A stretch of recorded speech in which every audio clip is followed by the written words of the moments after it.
L'information de 23h sur RTI. Madame, monsieur, bonsoir. Les titres sommaires de ce journal. Le bitumage de l'axe d'Abakala-Satama-Sokoro, lancé symboliquement ce jeudi par le vice-président de la République, un chantier qui coûtera un peu plus de 44 milliards de francs CFA à la Côte d'Ivoire. Et c'est la concrétisation d'une promesse faite par le chef de l'État en 2019. Le chantier devrait être livré dans 24 mois. La fondation Children of Africa de la première dame Dominique Ouattara lance à Dabou une grande campagne de vaccination gratuite contre la fièvre typhoïde destinée à 10 000 enfants de 6 à 15 ans. L'opération s'étend jusqu'au 4 février prochain dans les 13 localités de la région des Grands Ponts. Et puis on verra aussi le dossier politique de la semaine. Il s'articule autour de l'actualité au Burkina Faso. Cette semaine, le pays a demandé le retrait des troupes françaises du territoire.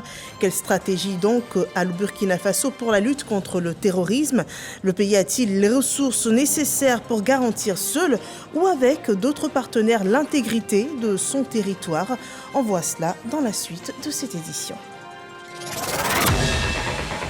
Bienvenue dans ce 23h. La nutrition et le développement du secteur agricole en Afrique réunit les États africains au Sénégal dans le cadre du 2e sommet de Dakar sur la nutrition en Afrique, une édition orientée sur l'action et les solutions pour mettre fin à la dépendance alimentaire vis-à-vis de l'extérieur. La BAD promet une enveloppe globale de 10 milliards de dollars sur les 5 prochaines années pour soutenir les stratégies nationales de souveraineté alimentaire des États et des stratégies qui seront présentées aux bailleurs jusqu'à vendredi prochain au Sénégal. La Côte d'Ivoire y est représentée par le vice-président de la République, Tiemoko Mélié-Koné. Suivons le compte-rendu de cette première journée par Mamadou Kouassi. L'Afrique nourrit à elle seule l'Afrique. Un rêve qui peut être une réalité dans quelques années. Mais avant d'y arriver, de nombreux obstacles à surmonter. Ce sont entre autres les changements climatiques, les effets continus de la Covid-19 et ceux des crises politico-économiques dans le monde. Des limites surmontables pour ces dirigeants africains et leurs partenaires, puisque l'Afrique dispose à elle seule plus de 105% des terres arables dans le monde. La conférence internationale sur l'alimentation en Afrique, dénommée Dakar 2, arrive comme une solution pour assurer la souveraineté alimentaire des pays du continent.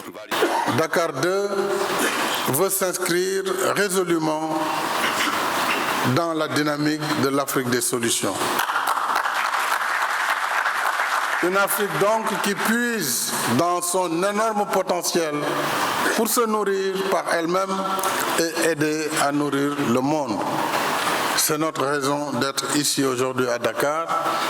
Nous voulons rester combatifs, résolus à surmonter nos obstacles pour relever les défis devant nous. En soutien au Sénégal et à l'Union africaine pour la tenue de ce rendez-vous, la BAD, Banque africaine de développement, se félicite du potentiel dont dispose le continent africain. Le président de la BAD soutient que ce potentiel doit être accompagné de technologies et d'infrastructures, d'où l'appui de sa structure de 10 milliards de francs CFA pour les 5 prochaines années, afin de financer le projet de souveraineté alimentaire. Participant à la session inaugurale, le vice-président de la République, Tiemoko Mélié-Koné, a donné la vision du président de la République, Alassane Ouattara, sur la transformation de l'agriculture. Depuis quelques années, nous avons fixé un objectif de transformation. Comme le président Macky Sall l'a dit tout à l'heure, pour être présent dans la chaîne du début jusqu'à la fin, il faut conserver, il faut transformer. Alors, l'objectif qui a été fixé, c'est de faire de telle sorte que au moins 50% de la production soit transformée localement par des entreprises qui sont installées sur place, et c'est ça qui permettra justement de profiter au maximum de la chaîne de valeur. Je dois dire que les résultats sont très encourageants, parce que peut-être actuellement nous devons être entre 27 et 30%, mais cet objectif va être très rapidement atteint, parce qu'il y a eu des incitations qui ont été lancées et qui permettent justement à beaucoup de personnes dans le secteur de pouvoir participer à la chaîne. D'une façon générale, cette approche qui a fait que le président de la République de Côte d'Ivoire a déclaré l'année 2023 comme l'année de la jeunesse, pour que justement ces jeunes aillent dans ce processus de transformation des produits locaux pour ajouter de la valeur et pour que ces producteurs en profitent le maximum possible. Nourrir l'Afrique, souveraineté alimentaire et résilience est le thème de ce forum de Dakar 2 qui prend fin le vendredi 27 janvier prochain. Et avant ce sommet qui a démarré cet après-midi à Dakar, le vice-président de la République lançait symboliquement ce jeudi en Côte d'Ivoire les travaux de bitumage de l'axe Dabakala-Satama-Sokoro. C'est un chantier de 24 mois qui coûtera à la Côte d'Ivoire 44,4 milliards de francs CFA. L'acte symbolique est rapporté par Jérôme Kofi Abola. L'axe Dabakala-Satama-Sokoro va désormais faire partie des voies bitumées en vue du développement de cette région en particulier et de la Côte d'Ivoire en général. C'est pour en faire l'annonce que le vice-président de la République, Thiemo Komélié-Koné, est accueilli ce jeudi à Dabakala par les populations en liesse.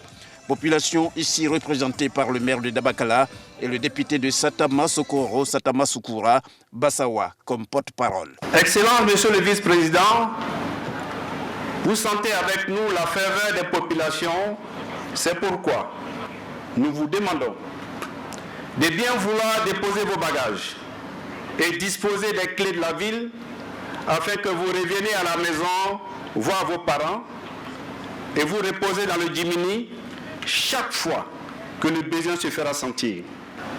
Le lancement des travaux de bitumage de l'axe Dabakala-Satama-Sokoro augure d'une amélioration des conditions de vie et de développement, car, comme l'adage le dit, la route précède le développement. Pour le ministre de l'Équipement et de l'Entretien routier, dont le département est le maître d'ouvrage, ce projet constitue une autre étape de l'action du gouvernement. La section routière Dabakala-Satama-Sokoro constitue une voie stratégique pour la région. Elle permet de relier les peuples Djamala et Djimini d'une part et d'autre part assurer la liaison vers les régions du Gbeke et du Tchologo. La réalisation de cet itinéraire procurera à n'en point douter des avantages socio-économiques indéniables pour les usagers grâce à la réduction du temps de parcours, du coût d'exploitation des véhicules et du coût de transport. Les populations de la région pourront ainsi facilement écouler leur production vers les centres de commercialisation et rentabiliser leurs investissements. Excellence, Monsieur le vice-président de la République, c'est le lieu pour moi de rendre un déférent hommage à son Excellence, Monsieur le Président de la République, qui, ayant placé l'amélioration des conditions de circulation des personnes et des biens au cœur de sa politique publique, permet aujourd'hui de réaliser cet important projet pour les populations de cette partie du pays. Le vice-président de la République, pour sa part, se félicite du fait que ce projet va apporter beaucoup de bonheur aux populations bénéficiaires. C'est avec une grande joie et surtout un immense bonheur que je partage ces moments avec vous à l'occasion de cette cérémonie de lancement des travaux de bitumage de la route Dabakala-Satama-Sokoro. Je voudrais commencer par vous remercier de l'accueil chaleureux que vous avez bien voulu me réserver, ainsi qu'à la délégation qui m'accompagne.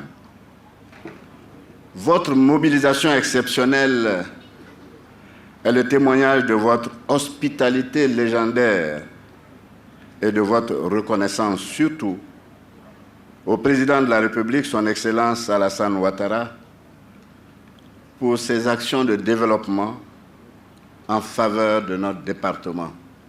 En effet, la politique inclusive de développement du chef de l'État met un point d'honneur sur les infrastructures, comme l'a dit tout à l'heure le ministre des Infrastructures, en particulier les routes, afin de rapprocher nos régions et nos départements. Cette politique met en chantier l'ensemble de notre pays, du nord au sud, de l'est à l'ouest, afin d'améliorer les conditions de vie de nos populations. Le bitumage de la route d'Abakala-Satama-Sokoro sur une longueur de 56 km va coûter un peu plus de 44 milliards de francs CFA. Et cette route bitumée, c'est aussi des avantages socio-économiques indéniables pour les usagers grâce à la réduction du temps de parcours et des coûts d'exploitation des véhicules. C'est une voie qui vient aussi renforcer les liens entre les peuples Jimini et Djamala. C'est une promesse du chef de l'État faite en 2019 et très attendue des populations qui témoignent. Elle est longue de 56 km. La route d'Abakala-Satama-Sokoro.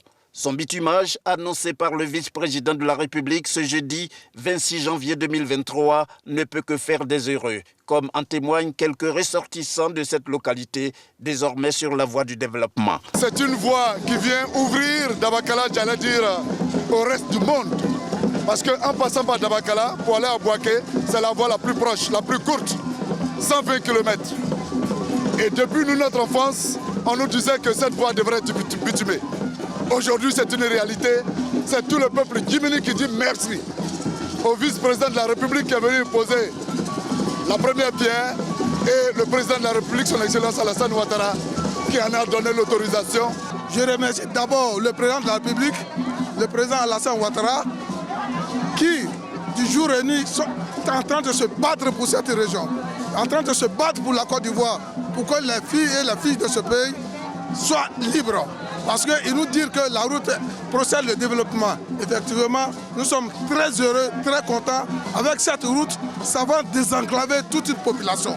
Depuis un certain temps, beaucoup de nos produits restent stockés dans les champs. On n'arrive pas à rejoindre Dabakala. Je pense qu'avec cette route, nous allons évacuer tous nos produits. Nous n'aurons plus de problèmes. Et vraiment, nous disons grand merci au président de la République d'avoir pensé à nous et spécialement sur ce tronçon. Le responsable chargé d'exécuter les travaux se sent aussi fier d'apporter sa pierre à la réalisation du projet. Aujourd'hui, nous sommes là pour bitumer la voie qui a une largeur de 10 mètres et aussi la structure de chaussée se compose de GNT et aussi avec une couche d'enrobé. Ces travaux consisteront premièrement à la libération et au dégagement des emprises, aux terrassements généraux, à la construction des ouvrages hydrauliques et la construction des différentes couches de chaussée. L'exécution de l'ouvrage va durer 24 mois. Dans le domaine de la santé, la Fondation Children of Africa de la première dame Dominique Ouattara est à l'assaut de la fièvre typhoïde dans la région des Grands Ponts. Une campagne de vaccination destinée à 10 000 enfants a été lancée ce jour. Elle cible la tranche des 6-15 ans jusqu'au 4 février prochain. Et la première journée enregistre déjà 1800 enfants vaccinés gratuitement contre la fièvre typhoïde. Le récit de Viviane Aïma. Depuis ce jeudi 26 janvier, la caravane de vaccination de la Fondation Children of Africa est dans la région des Grands Ponts qui comprend les départements de Grand Laou, Jacquesville et Dabou pour une grande campagne de vaccination gratuite des enfants de 6 à 15 ans contre la fièvre typhoïde ainsi que leur déparasitage. C'est par Dabou qu'a démarré cette campagne de vaccination. La cérémonie de lancement a réuni ce jeudi sur la grande place Henri Konan Bédié le corps préfectoral de la région, le président du conseil régional, les élus du département de Dabou, les chefs traditionnels, les autorités religieuses, les populations sorties en grand nombre. Cette action sanitaire conduite par la Fondation Children of Africa rencontre une large adhésion des populations de cette région qui enregistrent un taux élevé d'enfants atteints de maladies infectieuses. C'est d'un cœur reconnaissant qu'elles ont exprimé leurs remerciements à l'endroit de la première dame de Côte d'Ivoire, Dominique Ouattara, représentée pour l'occasion par la directrice nationale de la Fondation Children of Africa, Nadine Sangaré. Je prends la parole au nom de toutes les populations de la région des Grands Ponts pour manifester l'immense joie qui m'anime ce matin de voir notre région bénéficier de cette importante activité que constitue donc la campagne de vaccination contre la fièvre typhoïde. Et je voudrais remercier la Première Dame, lui exprimer toute la reconnaissance de la région des Grands Ponts pour cette activité de haute importance qu'elle est en train donc de mener dans notre région. C'est vrai que la première dame vient avec la fondation que je voudrais saluer, Manuel Antonio Mota. Je voudrais donc exhorter les parents. Les enfants sont des enfants, ils ne savent pas ce qu'ils font. Mais vraiment exhorter les parents pour que l'accent soit mis sur la propriété et l'hygiène des aliments, la propriété des mains. C'est tout ça qui peut permettre à vraiment améliorer non seulement notre état de santé, mais également à booster cette maladie loin de nous et à éviter la fièvre typhoïde. Merci. Merci, Maman Dominique. Merci, Children of Africa, pour l'acte que vous posez en ce jour. Ce sont 10 000 enfants qui vont recevoir gratuitement au cours de cette campagne de vaccination une dose de vaccin et un déparasitant. La Fondation Children of Africa a bénéficié pour le financement de cette action humanitaire du soutien de la société Mota Njil, représentée à cette cérémonie par son directeur général. Également, le ministère de la Santé, de l'Hygiène publique et de la couverture maladie universelle qui apporte un appui technique pour la bonne marche des opérations de vaccination. La directrice nationale de Children of Africa a traduit aux populations la solidarité de la première dame de Côte d'Ivoire, Dominique Ouattara, et son engagement pour le bien-être des enfants de Côte d'Ivoire, dont ceux de la région des Grands Ponts. Je voudrais vous transmettre les salutations de Mme Dominique Ouattara, première dame de Côte d'Ivoire et présidente de la Fondation Children of Africa. Depuis plus de 20 ans, la Fondation Children of Africa initie des campagnes de vaccination gratuites contre la fièvre typhoïde et la méningite en faveur de nos enfants, surtout les plus vulnérables.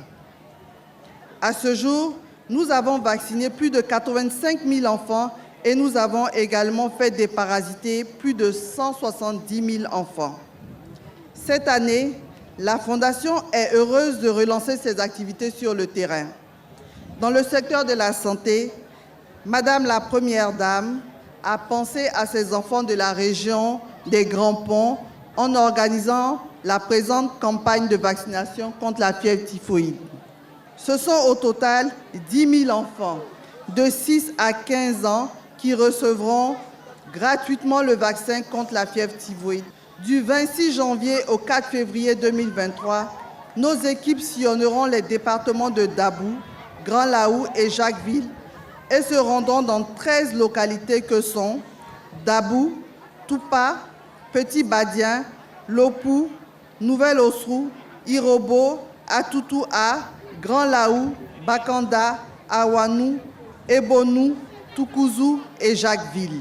Cette campagne de vaccination est couplée avec le déparagistage systématique de tous les enfants, même ceux qui n'ont pas l'âge de se faire vacciner.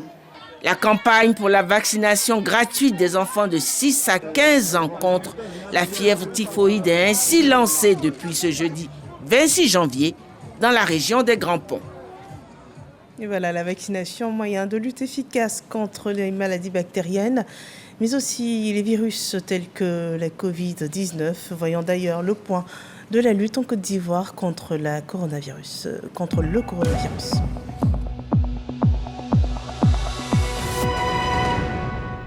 Ce 26 janvier 2023, un nouveau cas de Covid-19 est déclaré sur 250 échantillons prélevés. 2 cas de guérison sont également annoncés. La Côte d'Ivoire compte à cette date 87 970 cas confirmés, dont 87 131 personnes guéries de la Covid-19, 833 personnes décédées et 8 cas restent encore actifs.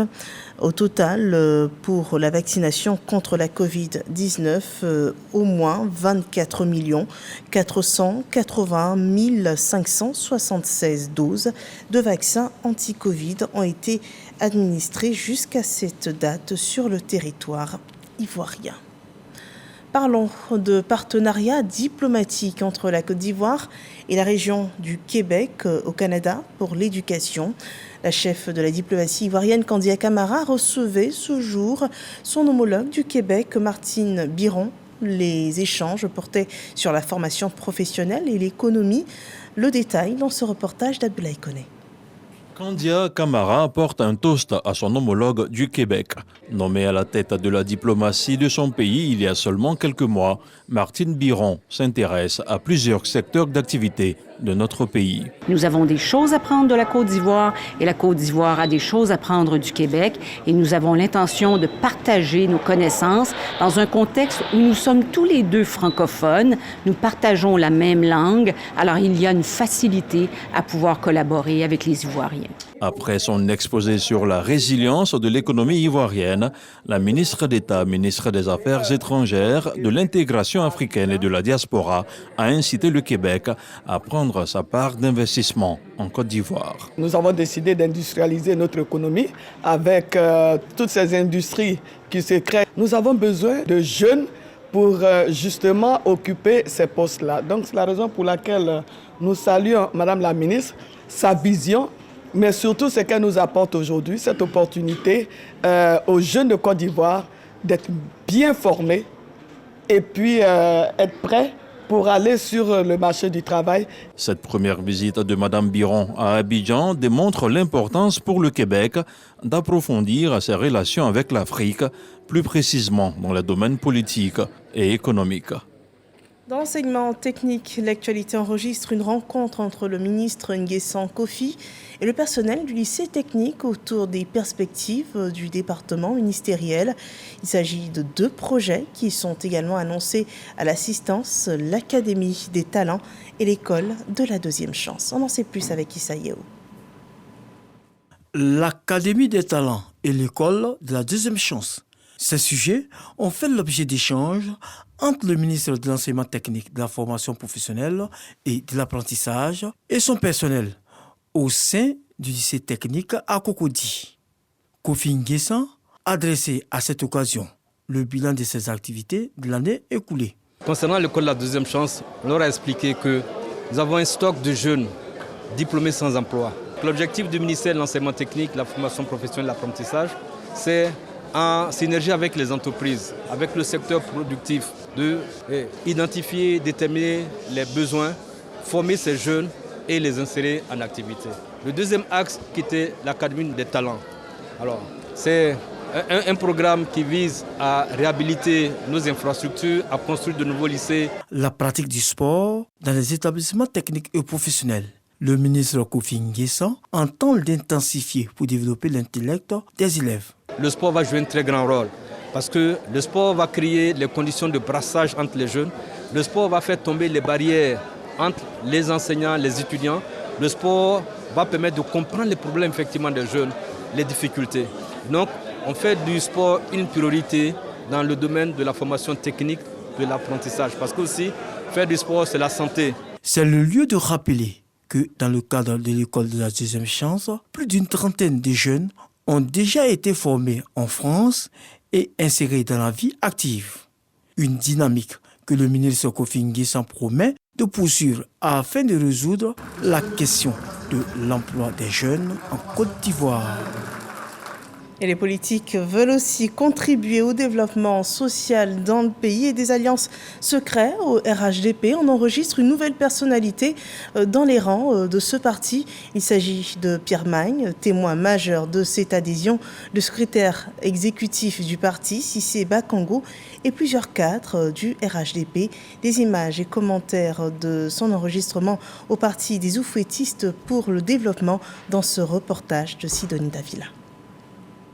Pour ses premiers pas en politique, Pierre Magne choisit le RHDP. Cette adhésion annoncée ce mercredi en début d'après-midi devant des membres du directoire du Rassemblement des oufouettistes pour la démocratie et la paix lui permet de faire un saut dans l'arène politique. La nouvelle est bonne en ce sens que, comme vous le savez, les autorités coutumières d'Assini, avec à leur tête le roi du peuple Souma, m'ont confié la charge d'être leur candidat aux prochaines élections municipales.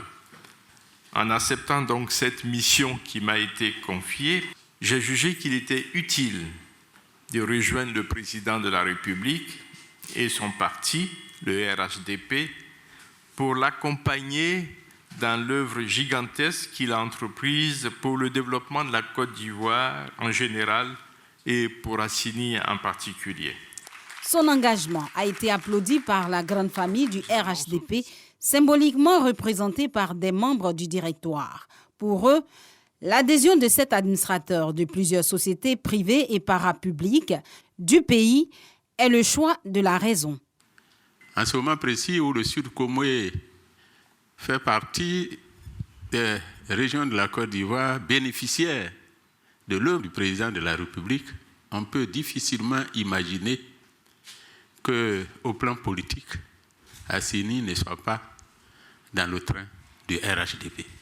Tu viens donc dans une famille où il n'y a que des frères et des sœurs disposés et prêts donc, à te donner les conseils qu'il faut pour te sentir bien en famille. Le secrétaire exécutif que je suis est heureux de pouvoir accueillir un cadre de très haut niveau que toute la Côte d'Ivoire connaît pour contribuer donc à faire avancer notre parti. Pour faire de lui un membre à part entière du RHDP, Pierre Magne a reçu du secrétariat exécutif les insignes et autres attributs de son parti. Ce sont entre autres le pagne, l'écharpe, les statuts et règlements intérieurs et bien d'autres documents. Voilà, Pierre Magne qui rejoint le RHDP est aussi désigné, on l'a entendu tout à l'heure, candidat pour la municipale de 2023 pour la localité d'Assini-Mafia.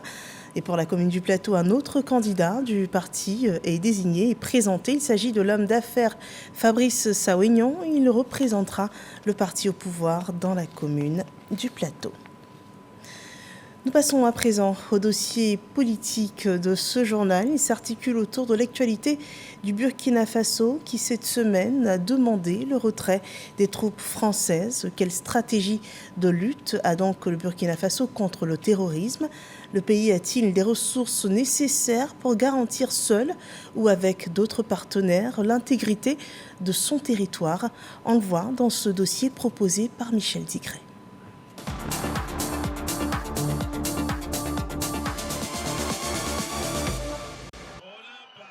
20 janvier 2023, plusieurs centaines de personnes manifestent à Ouagadougou contre la présence française et réclament notamment le départ de l'ambassadeur de France au Burkina Faso, Luc Alad. Nous, on ne veut plus les aides. On veut qu'ils rentrent. L'ambassadeur de la France, on veut qu'il rentre. On va libérer le Burkina. 2 jours après ce rassemblement, le président français, au cours d'une conférence de presse, souhaite une déclaration officielle des autorités burkinabées avant de se prononcer sur le sujet. J'attends que le président de transition Traoré puisse s'exprimer, parce que j'ai compris que les messages qui étaient sortis à ce stade relevaient d'une grande confusion, celui-ci étant en déplacement hors de la capitale. Le lendemain 23 janvier, le porte-parole du gouvernement burkinabé confirme ce qui était jusque-là une rumeur, à savoir la demande de départ de la force Sabre du territoire national. Ce qu'il faut dire également, c'est que cette dénonciation est dans l'ordre normal des choses, parce qu'elle est prévue dans les termes de l'accord militaire qui permet bien sûr le déploiement des forces françaises ici au Burkina Faso. Donc l'article 16, en l'occurrence, en tout cas, prévoit la dénonciation. Une dénonciation qui est une sorte de préavis qui laisse donc 1 mois à l'autre partie, bien sûr, pour accéder à cette requête. Pour Mahamadou Sawadogo, expert burkinabé en sécurité, cette décision du gouvernement est précipitée. Donc la rue a accéléré le processus. Et c'est ça vraiment que je trouve dommage, parce que normalement, un État, un gouvernement devrait quand même prendre le temps. Pour moi, on aurait dû prendre le temps, même si on va dénoncer ces accords, prendre le temps de mieux se préparer et de ne pas être dans l'émotion. Parce que lorsqu'on est dans l'émotion, on fait beaucoup d'erreurs. Et aujourd'hui, la question que moi-même je me pose, étant acculé de toutes parts, est-ce qu'on est prêt, effectivement, à être autosuffisant sur le plan militaire, et aussi est-ce qu'on est prêt à assumer cette conséquence? Des inquiétudes fondées sur les nombreuses attaques terroristes enregistrées au pays des hommes intègres. La dernière en date, l'enlèvement de 62 femmes et 4 nourrissons par des djihadistes présumés. Après une longue semaine de captivité et suite à une opération militaire, elles sont retrouvées à Tougouri, dans le centre-nord du pays, à 200 km au sud d'Arbinda, district où elles furent enlevées le 12 janvier. C'est une première qu'on voit un enlèvement de plusieurs dizaines de femmes. Et quelquefois, on avait enregistré des cas isolés, mais elle arrivait plus ou moins à se déplacer plus que les hommes. Mais aujourd'hui, la situation elle est préoccupante. Pour le gouvernement, les Burkinabés seront eux-mêmes désormais à l'avant-garde de la lutte contre le terrorisme dans leur pays. La vision de la transition aujourd'hui, c'est que c'est les Burkinabés eux-mêmes qui vont consentir le sacrifice pour la libération de notre territoire, pour la reconquête de l'intégrité du territoire et surtout pour la refondation. Pour y arriver, l'état-major a lancé le recrutement de 50 000 volontaires pour la défense de la patrie. Nous tous, nous sommes là. C'est pour vaincre. C'est pour vaincre le terrorisme. La réalité du pays, c'est que les effectifs de l'armée et des autres forces de sécurité et de défense n'arrivent pas à couvrir l'ensemble du territoire. Donc quand on regarde, il y a un problème de maillage qui fait qu'il y a énormément de territoires qui restent non couverts par des forces de défense et de sécurité. Donc, recruter 50 000, c'est espérer avoir un peu de forces combattantes sur toute l'étendue du territoire.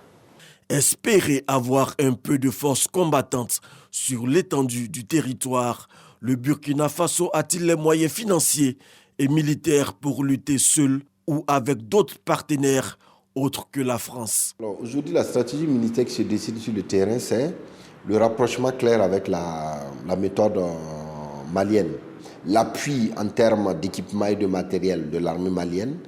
Et donc, ça veut dire qu'on est parti pour le tout sécuritaire aussi, ce qui va augmenter le niveau de violence et ce qui aussi va faire en sorte que la situation pourrait se dégrader s'il n'y a pas d'autres canaux, s'il n'y a pas d'autres leviers que nous activons. La CEDEAO, de son côté, réitère sa volonté de soutenir la transition burkinabé. C'est ce qui ressort de la visite initiée par Oumarou Sissoko Embalo le 11 janvier dernier à Ouagadougou. L'esprit de la CEDEAO, ce n'est pas des sanctions. Ce n'est pas pour imposer. La CEDEAO, c'est nous tous. Nous sommes de la CEDEAO. Nous sommes là pour aider et accompagner tous les pays qui sont en transition. Le Burkina Faso est confronté depuis 2015 à des attaques terroristes qui ont fait des milliers de morts avec au moins 2 millions de déplacés. Voilà, et dans le contexte